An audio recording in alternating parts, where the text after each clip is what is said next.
Intensive और extensive properties को हम करेंगे।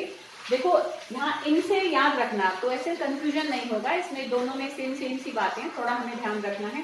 देखो वो प्रॉपर्टीज जो कि क्वांटिटी ऑफ मैटर पर डिपेंड करती हैं, मतलब अगर मैं कम लूंगी तो उसकी वैल्यू कम हो जाएगी, ज्यादा लूंगी तो वैल्यू ज्यादा हो जाएगी, जैसे मास, जैसे वॉल्यूम, ठीक है ना बेटा।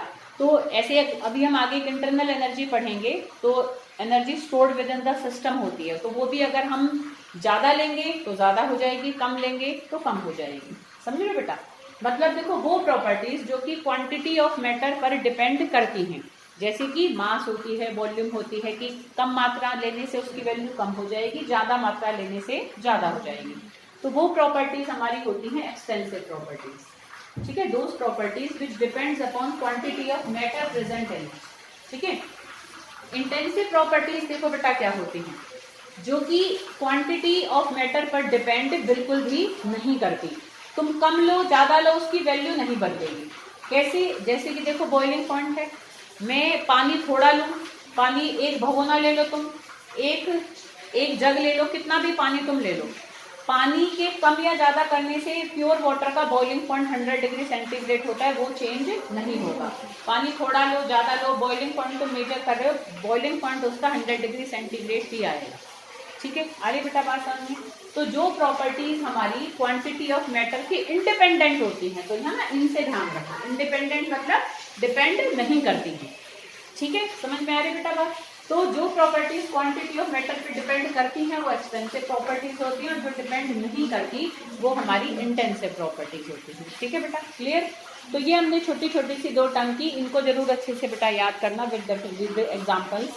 अब देखो बेटा हम थर्मोडायनेमिक, एक इक्विलिब्रियम टर्म भी है, वैसे नेक्स्ट पूरी यूनिट ही तुम्हारी इक्विलिब्रियम है। इक्विलिब्रियम का मतलब ये होता है कि कोई चीज ना बेटा अगर फॉरवर्ड डायरेक्शन में चल रही है, फिर थोड़ी देर बाद बैकवर्ड में भी चलने लग गई, जैसे a प्लस बी हमारा चेंज हुआ c प्लस डी में, थोड़ी देर बाद c प्लस डी फिर से a प्लस डी में चेंज होने लग गया। तो ऐसे केस में हम ऐसे देखो डबल एरो बनाते हैं, वो भी हाफ हाफ, ठीक है। तो थोड़ा सा ये बना फिर बैक ये हो गया, तो थोड़ी देर बाद रिएक्शन होना रुक जाता है, ऐसा लगता है कि रिएक्शन अब हो ही नहीं रहा, चल ही नहीं रहा, जबकि वो चल रहा होता है, जितना इधर चलता है उतना ही इधर चल रहा होता है, ठीक है। तो जब कोई प्रोसेस हमारी दोनों ही डायरेक्शन में और इक्वल स्पीड से चलती है, तब हम ये कहते हैं कि वहां पर एक इक्विलिब्रियम आ गया, ठीक है। इसकी पूरी यूनिट है तो इसको हम डिटेल में अगले यूनिट में करने वाले हैं, अभी बस हम इक्विलिब्रियम का मतलब देखा। अब देखो बेटा हमारी क्या होती है, कुछ थर्मोडायनेमिक प्रोसेसेस होती हैं। थर्मोडायनेमिक प्रोसेसेस को अलग अलग कंडीशंस के हिसाब से हम डिफाइन कर सकते हैं। देखो अलग अलग कंडीशंस हमारी क्या क्या होती हैं।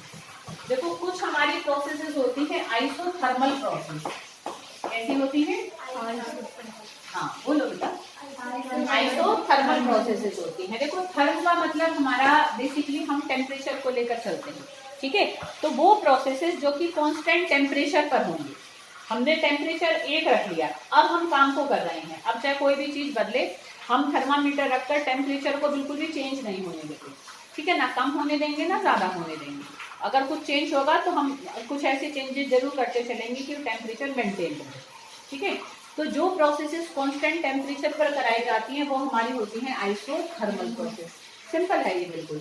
ऐसे ही देखो एक हमारी आइसोबारिक प्रोसेस होती है, ठीक है। आइसोबारिक प्रोसेस होती है जो प्रोसेस हमारी कांस्टेंट प्रेशर पर है, किस पर हो, कांस्टेंट प्रेशर, बार से हम प्रेशर को यूज करते हैं, स्टेट्स ऑफ मैटर में ये आता है कि हम प्रेशर को मेजर करते हैं in terms of bar, atmospheric, तो बार की जैसे कितने बार हम प्रेशर दे रहे हैं, तो बार टर्म प्रेशर से रिलेटेड होती है, थर्म टर्म टेम्परेचर से रिलेटेड होती है।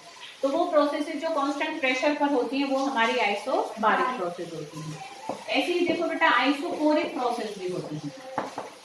आइसोकोरिक प्रोसेस होती है कांस्टेंट वॉल्यूम पे।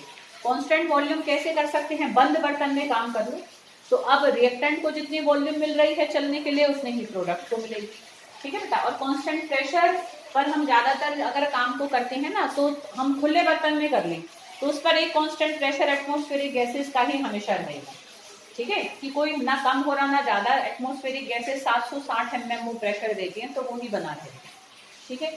आ रही बात समझ में। तो यहाँ कांस्टेंट टेम्परेचर, यहाँ कांस्टेंट प्रेशर और यहाँ कांस्टेंट वॉल्यूम। और एक एडियाबैटिक प्रोसेस भी होती है।